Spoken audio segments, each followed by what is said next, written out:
What's up, guys? This is Christian Anto with Elitefts. We have another new member of our powerlifting team, Lily, here. This is her first within, 3-4 months of training the powerlifting movements. She has squat, benched, and deadlifted before, but not in the realms of getting ready for a powerlifting meet. We are 4 weeks out, so we're here at the compound. We're going to be doing some crazy stuff. We want to talk about some major not major, but typical issues that she has on bench press that we think you guys can benefit from.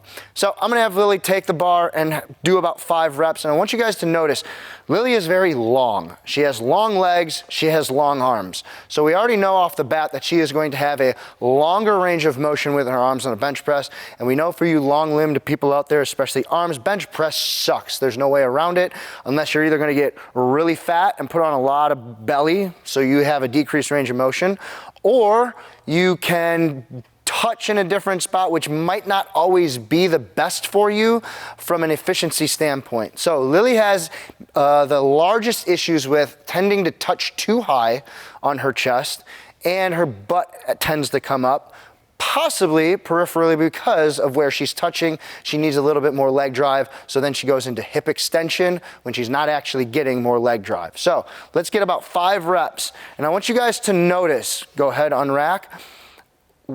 Lily is pretty flat on the bench, both anteriorly and posteriorly. So typically in a bench press, everybody tells you to get your belly up really high.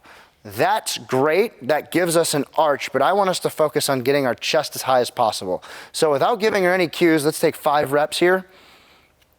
We can see that she's retracting a little bit, okay? She's touching better than normal because she already knows where I'm going with the coaching cues. Good, and rack, don't move. When we're gonna give Lily these cues, we are going to teach her to inhale into her upper chest.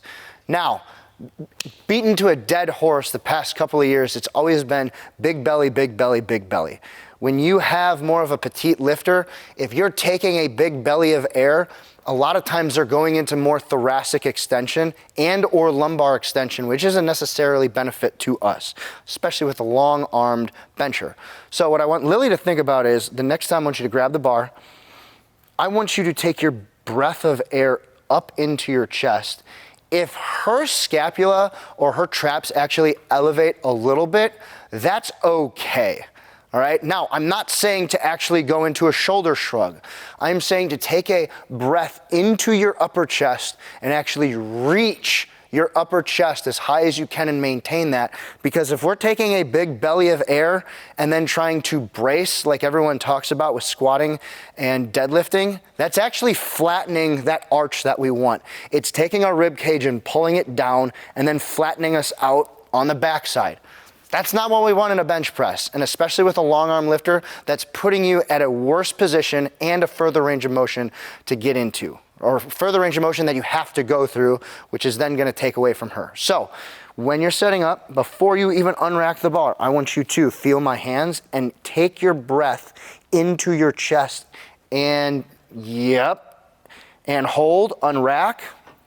I'm gonna have you rebreathe, so feel where my hand is. Inhale, nice big tall chest. And now as you bench, I want you to lift your chest to meet the bar with that new upper chest breath. Go ahead. Good. Rebreathe. And go. Good, now rack. So, now that's the first part. The second part is going to be her going into hip extension with her butt coming up and not having enough knee extension. So what I mean by that is, typically speaking, when you have leg drive and you see a bench presser have their hips drive up, they are going through hip extension. No knee extension. Your knee is a joint that literally goes through flexion and extension. It only goes one way. We're going through hip extension, which is similar. Hips are popping up. We need the knees to be doing all the work. So hold the bar. Without going into hip extension, I want you to feel my hand on your foot. I want you to try and press your feet outward without using your hips. I just want you to go into knee extension. So there you go, better, relax.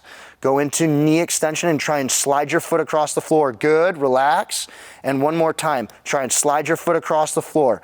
Now, Hips are rising less because we're going through knee extension, and now she's able to slide back across the bench.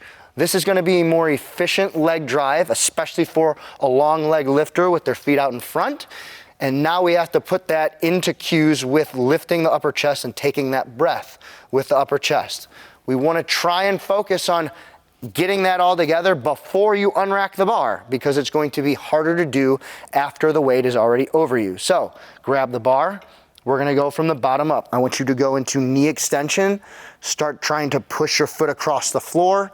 Allow your body to drive back. Now take that upper chest breath. Unrack. Walk it forward. Keep that knee extension and lift that chest to the bar and drive. Good. 2 more. And rack.